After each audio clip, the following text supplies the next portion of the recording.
A skydiver wearing a helmet camera documents his own crash landing. He is badly hurt, nowhere near his landing site, and alone.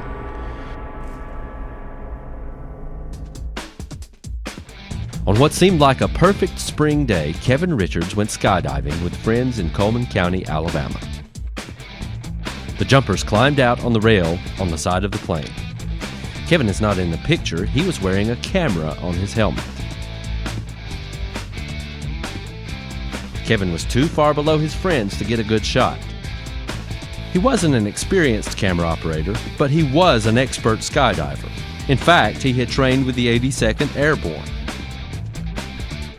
As the most experienced jumper in the group, he was the last to open his parachute.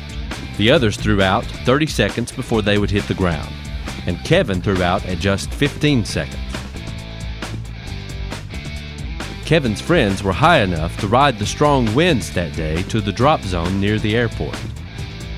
Kevin knew he wouldn't make it and headed for an open field.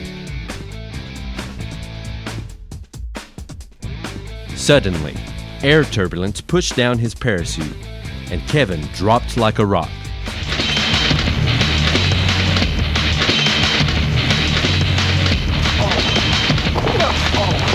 Oh my gosh.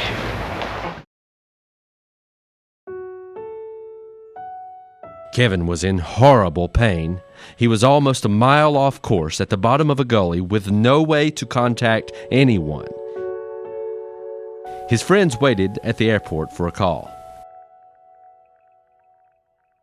Kevin knew his left ankle had snapped.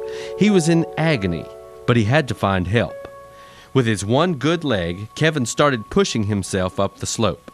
He began to realize he also had pain in his back. What he did not know was that his back was broken. Every move risked paralyzing both his legs. Kevin started to think he wasn't going to make it. As he struggled to get his parachute off, he heard someone approaching.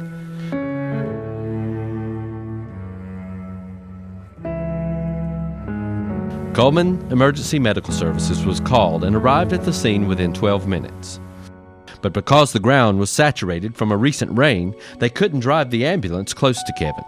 I and another EMT, Cullman Emergency Medical Services, we had to transport Kevin across a large pasture, risking more injury to him, taking up more time, and an ATV would have been a perfect solution for Kevin's situation.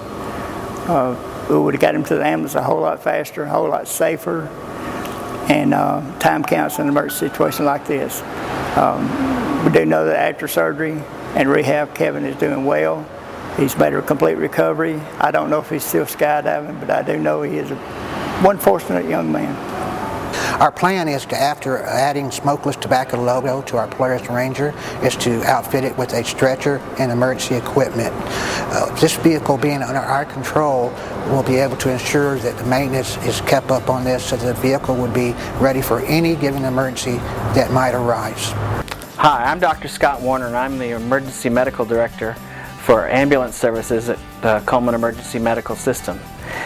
We are very grateful and appreciative to be able to apply for a grant to acquire ATVs for our ambulance service. We not only service emergency medical, but we also do rescue.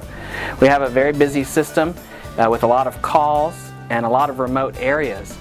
We service about 90,000 residents in our area, about 80,000 in our county, and about 10,000 residents in surrounding counties that we have to respond to their emergencies because of necessity or proximity. In the counties that we serve, particularly our own county, we have 3 large ATV courses, as this is a very popular sport here. And a lot of times there's accidents in those remote areas, and it's very difficult to get an ambulance into that situation safely and quickly. Many times we have to borrow ATVs from bystanders if that's available. Other times we have to hike sometimes many miles into the woods to find the patient and get them out. This is wasting precious time and often can result in increased injury to the patient because of the movement and also risk to the rescuers. Having an ATV would be able to allow us to do this very quickly and effectively. I'm one of approximately 12 doctors in the United States who is board certified in disaster medicine. Because of our proximity to two large metropolitan areas, including Birmingham and Huntsville, I can envision this ATV being also available for rescue, search and rescue, and also disaster response, not only in our area, but in surrounding areas of the state. In addition, because we are very well organized and very collaborative effort between our EMS agency as well as the Emergency Management Agency and the Sheriff's Department, I see a lot of sharing of this vehicle with the other emergency responders in the area and in the state. Having this vehicle, I think, will save lives, and it's very much appreciated that you would consider our grant application. Thank you. Should Cullman Emergency Medical Services be able to acquire an ATV through the Operation Ranger program, we plan to use it several times each week to patrol large gatherings such as parades, ball games, annual tourism events, rodeos, fishing tournaments, and numerous other sporting events. The ATV will be imprinted with Polaris and US Smokeless Tobacco logos. These logos and brand names will be a very visible part of our department's activities throughout our service area. Cullman County is home to 3 large ATV parks. The newest one, opening in December of 2008, will have more than 1,400 acres of track and will be the 2009 site of the Tri-State Jeep Jamboree. This event's national television coverage promises to springboard Cullman into becoming a popular destination for ATV enthusiasts across the country. The availability of an ATV for our EMTs and paramedics will be of paramount importance at this event and at future ATV events in the park. The Ranger vehicle offered through Polaris and US Smokeless Tobacco will be the perfect solution to our search and rescue endeavors. Thank you, Operation Ranger, for allowing Cullman Emergency Medical Services to apply for the Polaris Ranger ATV. We've worked diligently to provide all the information needed for the grant application. In doing so, we realized our need for an ATV much greater than we had even known before. Because of the lot of remote areas, which include a lot of extreme sports such as rock climbing and also ATV parks, and hunting out in remote areas, we're not able to adequately service our community. Because of this grant application, we hope that you'll be able to help us in doing so.